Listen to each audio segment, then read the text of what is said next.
What's up mga masters? Nandito na naman tayo sa panibagong araw, panibagong kabanata na naman ang pagsasama-samahan natin ngayon guys. Magandang gabi mga masters, bali ngayon po ay 4 na videos po ma-upload ko po sa aking YouTube channel. Tama nga mga masters, 4 na videos nga po ang ma-upload ko po.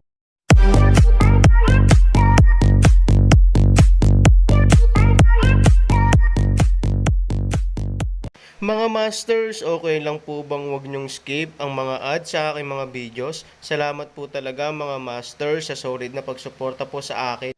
Bali mga masters, kung bago ka pa lang po sa aking YouTube channel, please click the subscribe button, lalong-lalo na po yung notification bell guys, para maging connected pa rin tayo sa isa't isa at maging updated kayo sa mga susunod ko pang video. Bali mga masters, bago natin umpisahan ng kwento ay mag-shoutout po muna tayo para sa mga solid nating tagapakinig. Shoutout kay Jerwin Cuiano at shoutout kay Robert Tolentino. Yun na nga mga masters, no? Bali hindi na ito patagalin. In 3, 2, 1, let's go!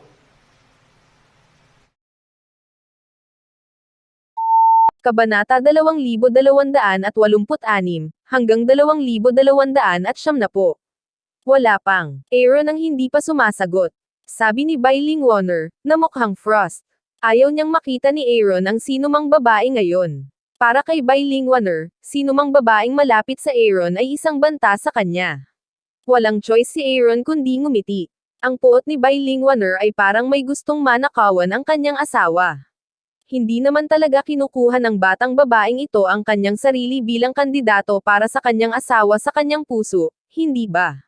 Sino ka? Kwalipikado ka bang magsalita dito? Malamig na tinitigan ng katulong na babae si Bailing Warner.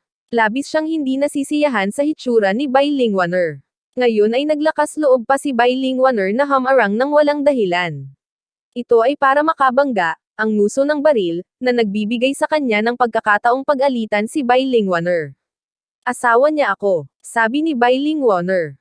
Nagtakip ang mga ngipin ng katulong na babae. Bagamat nahulaan niya ito nang makita niya si Bailing Warner, hindi niya inaasahan na totoo iyon. Gaano katagal na pinalaya si Han Sanchen sa tirahan ni Chen? Nakahanap siya ng bagong babae sa lalong madaling panahon. Ito ay isang pakiramdam na wala siyang pakialam sa dalaga. Huwag kang makinig sa kalokohan niya. Magkaibigan lang kami. Sa tingin ko ay hindi na kailangan pang makipagkita kay Chen Yanran, may utang ako sa kanya. Sa katunayan, naibigay ko na sa kanya. Sabi ni Aaron, huwag mong sabihing si Wang Xi2 para banta si Chen Yanran sa mga bagay-bagay. Sa kabundukan lang ng Longyan, Aaron ang nagligtas kay Chen Yanran ng isang buhay. Ang isang buhay ay katumbas ng isang buhay, at malinaw na ang dalawa. Aaron, do you have to be so ungrateful? Sabi ng servant girl na nagngangalit ang ngipin. Ungrateful. Hindi napigilan ni Han Sanchen na matawa at pinalayas siya sa tirahan ni Chen. Bagamat si Chen si Tixen ang gumawa nito, malamang na pumayag si Chen Yanran. Dahil si Chen Yanran ang nagkusa na gumawa ng malinaw na linya sa pagitan nila, paano natin pag-uusapan ang 4 na salita ng kawalan ng pasasalamat? Hindi ba totoo, Miss? Paano ka magiging ganyan, walang puso dahil nawala ang iyong kaluluwa para sa iyo? Sabi ng katulong na babae. Driven to distraction. Han 3,000 pa ang hindi naiintindihan ang kahulugan ng servant girl nitong pangungusap, sila ni Chen Yanran ay hindi kailanman nagkaroon ng emosyonal na oras, at Chen Yan palagi siyang tinatrato ni Ran bilang isang estranghero, paano siya mawawala para sa kanya? Kung may mas mahabang oras na pakikipag-ugnayan, nahulog si Chen Yanran kay Han Sanchen, na maaaring may katuturan, ngunit walang emosyonal na palitan sa pagitan ng dalawang tao, at kahit ang oras para magkita ay napakaliit. Hindi siya makalapit sa akin dahil gusto niya ako. Para saan to? Tanong ni Aaron. Miss won't say. Kahit gustong itanong ni Young Master, hindi magsasalita si Miss. Pero sabi niya may mga bagay na mapapatunayan lang kung gusto kanyang mahanap. Sabi ng katulong na babae. Kumpirmahin ang isang bagay. Si Han 3,000 ay sumimangot. Mahirap na ang kanyang lakas ay hindi maingat na nakalantad, natagpuan ba si Chen Yanran? Kung gayon, maipaliwanag ang pagkalito ni Chen Yanran. Kung tutuusin, hindi imposibleng malaman niya na siya ay isang malakas na lalaki at magbago ang isip o gustong bumalik sa tahanan ni Chen. Gayunpaman, para sa Aaron, ang paninirahan ni Chen ay isang dispensable na karanasan sa buhay. Wala siyang pakialam. Tell your lady that I don't need to see her. You can go. Direktang nagbigay ng utos ang Aaron. Nang makitang ayaw pa ring pumunta ng alilang babae, tumayo si Warner at pinuntahan ang alilang babae. She said with high spirit, hindi mo ba naiintindihan ang mga salita ng mga tao? Huwag kang magmadali. Ang katulong na babae ay katulong ng mansyon ni Chen. Sabi nga sa kasabihan, bahala na ang Panginoon niya sa pagpalo ng aso. Paano niya matitiis ang isang maliit na batang babae na nakikipag-usa sa kanyang sarili sa ganitong paraan? Ano ka ba? Bakit kita papakinggan? Ang katulong na babae ay malamig na tumingin kay Bailing Warner. Bagamat babae pa rin si Warner, ipinanganak siya sa pamilya ng piyansa. Siya ay may congenital strong momentum, at matagal na siyang hindi nasisiyahan sa servant girl, dahil ang servant girl ay tumitingin sa Aaron na may hindi maipaliwanag na pang-aalipusta, tulad ng kanyang sadyang minamaliit ang Aaron. Pop, sinampal ni Bailing Warner ang mukha ng alilang babae ng isang malakas na sampal. She said in a cold voice, bilisan mo, baka mabastos kita. Tinakpan ng alilang babae ang kanyang mukha at hindi makapaniwalang tumingin kay Bailing Warner. Hindi niya akalain na si Bailing Warner ay naglakas loob na lumaban sa kanya.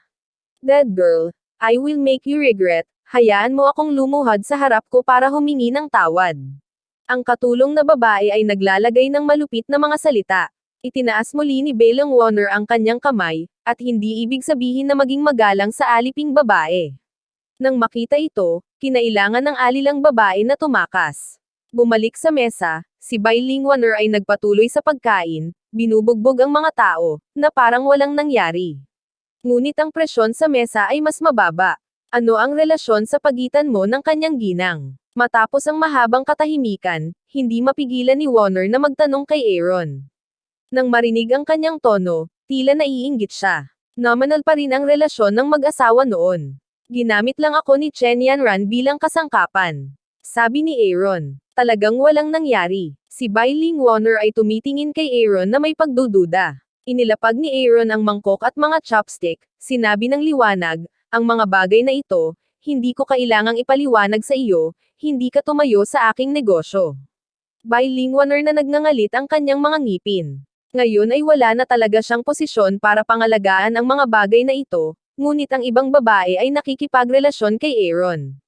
Hindi siya komportable sa kanyang puso, tulad ng pakiramdam na ang kanyang mga minamahal na bagay ay kukunin na, hindi mo maaaring kahit sinong babae maliban sa akin. Sabi ni Bailing Warner, siya nga pala, nakalimutan kong sabihin sa iyo na kasal na ako, at may mga anak pa nga ako. Tumawa si Han Sanchen at sinabi na bagaman hindi mga taga-Xuanyuan sina Ivory at Han Nayan Mundo, sa konsepto ni Han Sanchen, ito man ay lupa o mundo ng Xuanyuan, hindi ito makakaapekto sa kanyang katapatan kay Su Yingxia. Napakaputi ng mukha ni Bailing Warner. Hindi niya akalain na si Aaron ay isang lalaking may asawa at isang ama. Gayunpaman, hindi nagtagal ay lumuwag ang mukha ni Bailing Warner. Sa mundo ng Xuanyuan, ang polygamia ay karaniwan. Kahit na may asawa at mga anak si Aaron, hindi ito makakaapekto sa pagiging babae ni Aaron. Bagamat iniisip ng piyansa ni Warner na maaari siyang maging asawa o apprentice ni Aaron, halatang gusto niyang maging asawa, dahil sa paraang ito lamang niya lubos na maibubuklod si Aaron at ang kanyang sarili at makakuha ng tulong ni Aaron kapag naipaghiganti niya ang pamilya ng piyansa. Bailing Warner, alam kong gusto mong ipaghiganti kita, ngunit hindi ito ang pinakamahusay na paraan, at ito ay ganap na imposible sa pagitan mo at ako. Bago umalis si Aaron sa mesa, sinabi niya kay Bailing Warner, ito ay isang napakatatag na saloobin upang ipakita ang kanyang mga ideya. Ngunit si Bailing Warner ay nagkunwaring hindi ito narinig, at walang pakialam. Anong problema sa mukha mo? Nalaman ba ng kapatid ko? Panipi. Pagkabalik ng katulong na babae sa tirahan ni Chen, nakita ni Chen Yanran ang pamamaga sa kanyang mukha at napagkamalan niyang si Chen Tixin iyon. Ilang saglit, medyo nalungkot pa rin siya. Pagkatapos ng lahat, hiniling niya sa kanyang alilang babae na pumunta sa Aaron, kaya nakonsensya siya. Miss, nakita ko si Aaron. Sabi ng katulong na babae.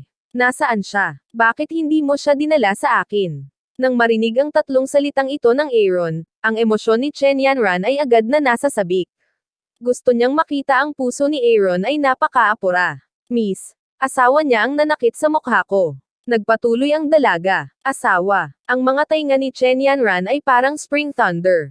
May asawa na si Aaron. Paano kaya iyon? Gaano na siya katagal wala sa tirahan ni Chen? Paano siya magkakaroon ng asawa ng ganoon kaaga? Huminga ng malalim si Chen Yanran at nagtanong, anong problema? Saan niya nakuha ang asawa niya? Miss, hindi mo talaga gusto ang Han 3,000, no? Hindi maintindihan ng alilang babae. Hindi niya talaga maintindihan kung bakit gustong hanapin ng dalaga ang Aaron, at ngayon ay may bagong babae. Ano ang halaga ng nostalgia ng binibini? Hinahanap ko siya hindi dahil gusto ko siya, ngunit para sa iba pang mga kadahilanan, na nauugnay sa katayuan ng pamilya Chen sa lungsod ng Longyeon sa hinaharap, sabi ni Chen Yanran.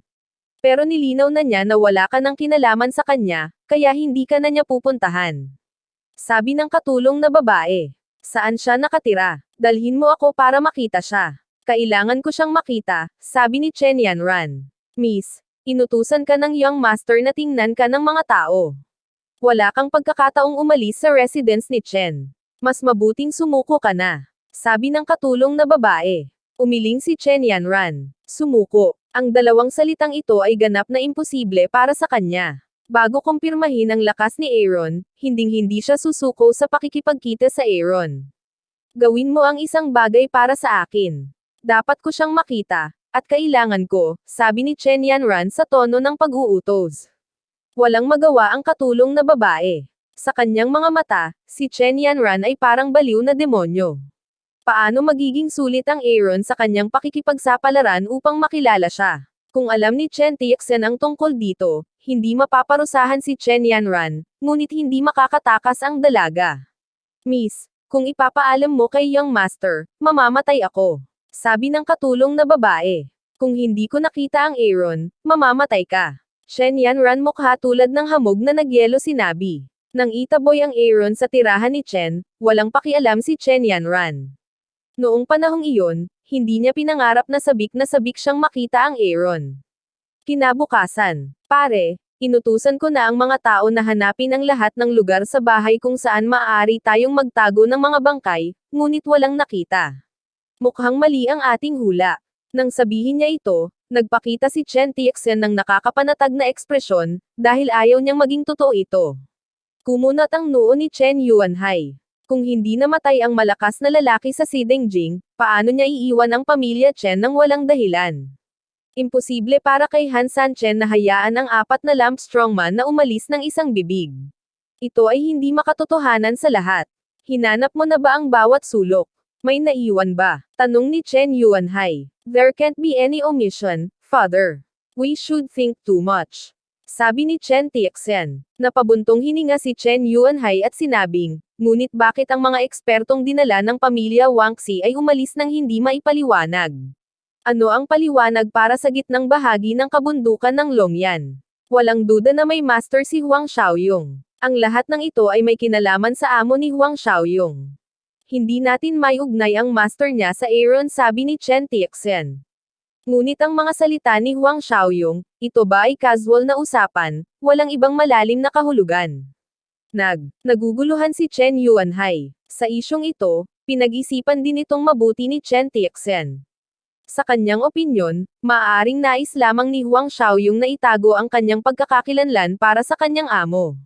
Pare, sa tingin ko ay sinadya ni Huang Xiaoyong na i-distract ang ating atensyon upang maitago ang kanyang tunay na katawan para sa kanyang amo. Sa tingin ko ay natatakot siyang malaman natin. Sabi ni Chen Tiexen. Si Chen Yuanhai ay umiling at ngumiti, natatakot na malaman. Di ba joke yun? Kung ang pamilya Chen ay talagang maglakas loob na pumunta sa ilalim ng bagay, ang malakas na tao ay maaaring sirain ang pamilya Chen sa magdamag. Paano siya matatakot? Tingnan mo muli, kahit na ito ang lugar na iyong hinanap, suriin muli, at pagkatapos ay tingnan kung ang lahat ng lupain sa iyong tahanan ay naibalik na, sabi ni Chen Yuanhai. Napabuntong hininga si Chen Tiexen. Sa kanyang opinyon, ito ay isang hindi kinakailangang pag-aaksaya ng lakas tao.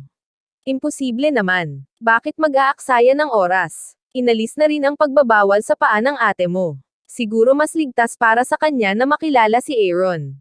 Nagpatuloy si Chen Yuanhai. Pare, paano ito gagana? Ang sitwasyon ngayon ni sister, Hindi tayo dapat pumunta para makita ang Aaron, sagot ni Chen Tixen.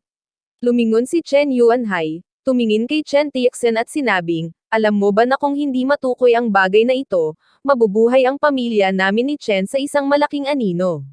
Kahit na siya ay isang tunay na basura o isang malakas na tao sa pag-iisa, kailangan namin tunay na ebidensya na magpapatunay na ang ating pagiging arbitraryo ay malamang na mauwi sa pagbagsak ng pamilya Chen. Nakikita ang matigas na ugali ni Chen Yuanhai, bagaman medyo nag-aatubili pa rin si Chen Tixen, matatanggap lang niya ito. Pagkatapos ng lahat, si Chen Yuanhai lang ang magdedesisyon sa kasalukuyang pamilyang Chen, oo, ama. Pupunta ako at sasabihin sa aking mga katulong na gawin muna ang mga bagay. Sige. Pagkaalis ni Chen Tixen, natapon ni Chen Yuanhai ang lahat ng isda sa kanyang kamay, at ang koi ay nag-agawan ng pagkain, na nagdulot ng malaking splash. Nang si Chen Tixen ay handa ng bamantong hininga na kahit ang isda ay kailangang magtrabaho ng husto para mabuhay, biglang nagbago ang kanyang mga mata. Ang lupain ng mga bangkay. Inutusan ni Chen Tixen ang mga tao na hanapin ang lahat ng sulok ng tirahan ni Chen, ngunit ang lawa na ito ay tila hindi pinansin ni Chen Tixen.